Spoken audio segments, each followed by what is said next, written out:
Hello everybody, hope you're all doing well. My name is Steven and this is the Storytime channel. Today we have some malicious compliance stories and our first story of the day is by kolecarmot. If you don't like the way I teach, why don't you complain to someone about it? So today at work we were talking about my rather bad handwriting and it reminded me that perhaps the proudest moment of my life could be considered malicious compliance. If it is not, I apologize, but the reason why I am posting this is because I did what I did with the intention to get my teacher in trouble, which worked in the long term, but I did not expect the events to follow my compliance to occur. This took place roughly 19 years ago when I was in middle school. I had and still have a disability that prevents me from writing legibly. However, my parents quickly learned I had an insane typing speed. As a result, my ADHD psychologist and parents got me an Alpha Smart word processor for my 5th grade Christmas present. It would be an understatement to say that this was a life changer. My assignments became so much easier. I knew this stuff but couldn't write it down. My attitude about school changed and I became the hip, popular kid at school for having this fancy new piece of cutting-edge technology. None of my teachers between the 5th and 7th grade had an issue with this and were quite impressed by the technology. Mind you, word processors weren't exactly new, but seeing them in schools were unheard of at this point as they were quite expensive. This changed in the 8th grade with Mrs. Grump. Mrs. Grump was your traditional old woman who looked like my great-great-grandmother. Gray hair, wrinkles upon wrinkles, a bead necklace that reached past her chest, flower print outfits, and clip-on earrings. Seriously, she was one bobbed hairdo away from being Karen's grandmother. First day I took my word processor out, she was on my back. Anytime she saw me with it, she would threaten to take it away from me and reduce my marks for the class. I recall myself standing up for myself the first time, but I was never one to argue with my teachers. I never needed to because my teachers up until then were completely understanding. When she said no, I backed off. At that point, school became miserable for me. When I typed up my assignments, Mrs. Grump lowered my marks for not being handwritten. Anytime I asked her if I could stay after class to finish my assignments or finish writing down my notes, she would lower my marks on the next assignment for wasting her time. Anytime I asked a friend for help in class, you guessed it, she would lower my marks. Luckily, as most of my fellow students understood my problems, a group of them approached me and offered to help me. They started offering me their notes each evening so I could bring them home and photocopy so I could keep up with everything. We also hung out in the library at lunches and they actually helped me with my handwriting so it could be at the very least legible, allowing me to write out my homework despite it taking super long. I genuinely don't know what her problem was, but she began reducing my marks because of poor handwriting and inspecting my binders to make sure I wasn't stealing other people's work.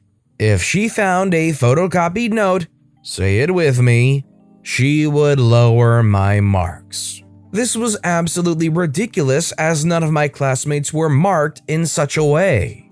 Now, as I explained, I am not one to question authority. Despite being miserable with Mrs. Grump's attitude, I quietly accepted I would probably fail.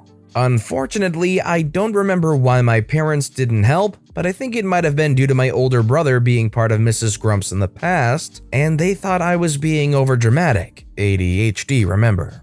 With the background out of the way, on to the compliance.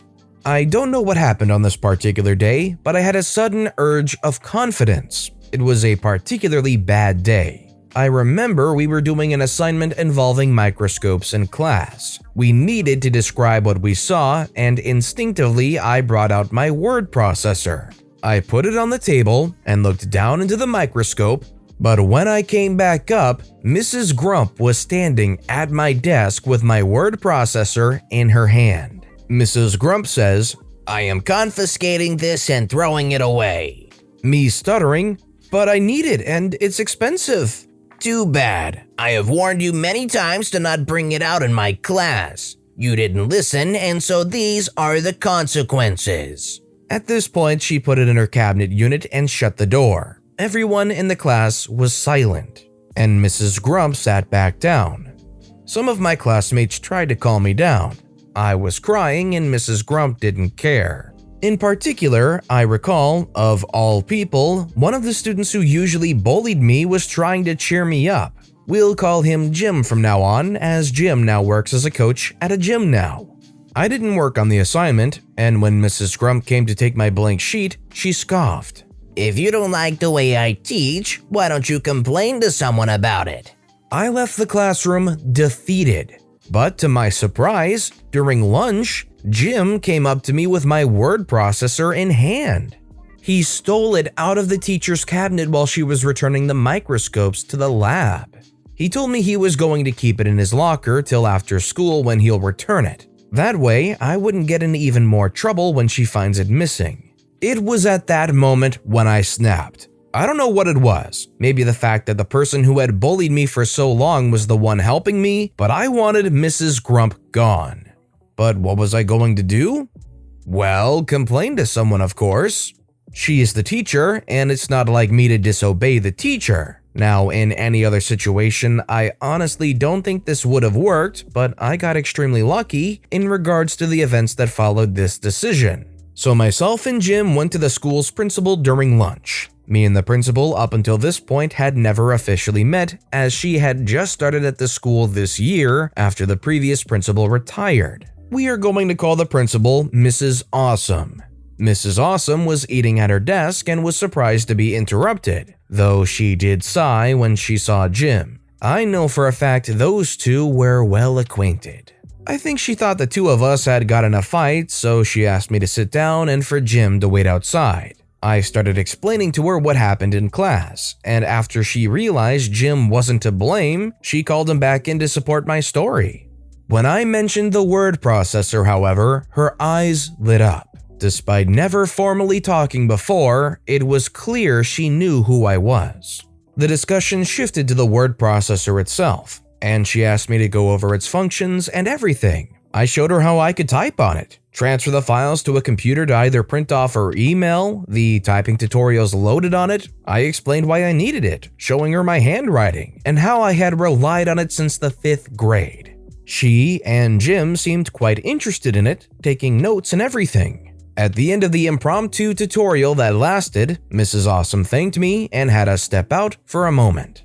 After she brought me back in, she explained to me that there was nothing she could do at this point in time. She gave me an out-of-school suspension for a week, but explained I was not in trouble at all and it wasn't being marked against me. The explanation I believe she gave was for stealing out of the teacher's cabinet, though I wasn't required to return the word processor. This also got Jim out of trouble as well, which he was thankful for. Mrs. Awesome said that everything will be taken care of next week when I return, and she'll contact my parents explaining the situation. The week I was off, Jim was coming by and dropping off his homework so I could photocopy it and not fall behind. Quite frankly, at first I thought he just wanted me to do his work for him, as it was a complete 180 on how he used to treat me, but we became good friends after this happened. Even asking him today, Jim doesn't recall why he started treating me better after Mrs. Grump took my word processor. During those days, my parents were on the phone constantly. I wasn't aware what was going on, but they bought me a new game, bought takeout a lot. Genuinely, I felt pampered. My parents came in with me when I returned, but rather than to the classroom, I was brought to the school's boardroom instead, where a bunch of people in suits were. My family doctor and ADHD psychologist was also in attendance, which honestly shocked me. Mrs. Awesome explained to me that these were representatives from the school board and that they were extremely interested in my word processor. In hindsight, it was a bit of a jerk move for no one to inform me that I was being brought in front of the school board to present my word processor, but I began explaining it like I did to Mrs. Awesome, showing the different functions and such. After I finished, my family doctor and psychologist gave a better explanation than what I gave as to why I needed it and how it helped. And it ended with my parents explaining how it has changed my education and how I enjoyed school. Honestly, I don't recall the immediate response, but a day later, Mrs. Awesome did explain everything to me. Apparently, she was actually a sitting member of the school board who had been standing in as principal that year until they found a replacement. When I showed her the word processor, she saw the potential they had to help students such as her own daughter who had similar circumstances as me. She contacted the school board about potentially investing in some word processors for each school in the district for the next year, but they wanted to see it first. Again, this was a rather new concept, all things considered. That's why she needed me that day, and that's why she allowed me to stay home for a week, as there was no rule in place to protect the word processor from being confiscated and possibly destroyed. I still question why I was never informed until the actual meeting, but whatever. Anyways, due to the presentation, I was given permission to continue working on my word processor, much to Mrs. Grump's dismay. She was also required to adjust all my previous marks to remove her deductions. Meanwhile, the school board decided on ordering 5 to 8 word processors for each school in the district for the next year. This school getting 8 as it was a larger school. Students in what was called resource class, basically a class for students who needed extra attention, had the option to sign out the word processors for a day to help work on their in-school assignments. There was an altogether increase of the resource students' marks as a result of this change, I've been told, and the school board began looking into other ways to help students. But what about Mrs. Grump? Other than having to readjust my marks and allowing me to use my word processor, she got off scot-free. It's great and all that I made a huge difference in my school district, but how did Mrs. Grump get her just desserts for making 8th grade a living heck for me? Well, I don't know if this was mere coincidence, outside interference, or a parting gift from Mrs. Awesome after she returned to her position in the school board, but all resource students coming into 8th grade had been assigned to Mrs. Grump's class the next year. And as a result, they were signing out the word processors constantly in her class. I learned this because my 9th grade class was right across the hall from her classroom, and windows in the classroom allowed me to look across into her class to see 4 to 6 students typing up a storm on their word processors. This came to a head, however, when Mrs. Grump took one of the word processors and threw it out of the window. After that, Mrs. Grump was asked to retire halfway through the school year and replaced with the sweetest teacher that held ice cream parties for the students that completed all their homework assignments each month. And that, everyone, is probably the proudest moment in my life. Not only did my actions result in students with disabilities getting more resources to help them, but I also watched the worst teacher I ever had the pleasure of meeting get escorted out of the school by security. Let me ask you guys, when you were going to school, if there was a kid in your class that had a disability and the only way they could excel was using a word processor, would a teacher like Mrs. Grump ever get away with it in your school, in your opinion? Let me know in the comments down below, because in my school, I don't think they would. Our next story is by Suspicious Attitude 71. You want to track my time? Fine. Earlier this summer, I temporarily took a job as a roofing salesperson for a construction company. The job description said I was managing a book of insurance agents and realtors working referrals. In the interview, the boss was adamant that there was no door knocking, just working relationships and referrals. I took the job and came to learn about a week into my hire that they expected 5+ hours a day of door knocking. I could have quit right away, but I figured I'd give it a go for a bit and just see how things went. The job was full commission with a small weekly vehicle allowance, and I wasn't responsible for working a regular schedule. But eventually, my boss started expecting everyone to work a regular schedule and report at least 40 hours on T-sheets. I fought with him about it because as a non-hourly or non-salary employee, there was nothing to report. I got paid only for the work I brought in, whether I worked 80 or 5 hours. The pay was the same and there was no contractual obligation to my time. He got upset that I didn't just give in. So he told me that because I hadn't filled out a time card, they wouldn't give me my weekly vehicle allowance. It's not a huge amount of money, but it was a matter of principle. I don't get paid for time worked, so why do they need to know my hours? My best friend is a labor attorney, and I asked him what I could do, and he said I should just threaten calling the Department of Labor for withholding wages. So I told my boss I'd call the Department of Labor. At this point, I was already in the process of getting hired for a job I really wanted. So I was planning on quitting soon anyway. So I figured they had it coming for all the lies and deceitful nature of literally everything.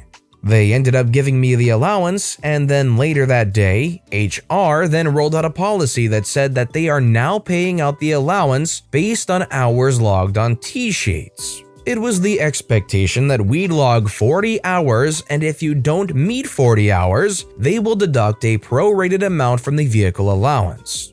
The policy also said it was retroactive for the previous week, so I didn't get my allowance for that week's pay as I continued to not log everything. I was a little PO'd about it. Here's the malicious compliance. That week, our boss made us work about 90 hours, commuting several hours a day each way to a town he wanted us to get some work in. I went into T-sheets and logged 90 hours for the week.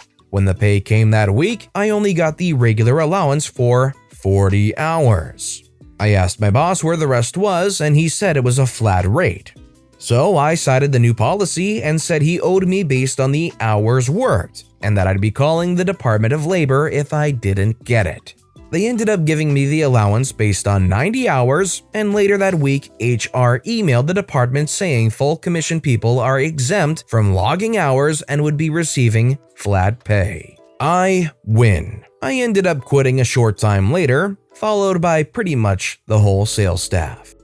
Although in this case it's roofing, it sounds exactly like a number of companies I've heard about that prey on teens looking for their first job. I believe when I was around 18 or so, maybe a little younger than that even, there was a company called Vector offering $15+ an hour and made it seem like a very easy salesperson-y type job, when in reality, you would actually get paid on commission, having to go door to door and try and sell knife kits to people. And of course, by extension, that preyed on families because you want to get a commission and you want to get paid, so you go to your grandma and she pays you $200 for this overpriced knife set, so you can get $15 an hour, in quotes. I almost went to an interview for that company, which obviously they would be like, wow, you're very qualified, here, you're in, because they accept any teen looking for a job, willing to try and hustle people for these knife sets. Thankfully, I looked into it more and realized it's a terrible company, preying on people, and I just didn't show up, no show, no word, and I never heard back from the company at all.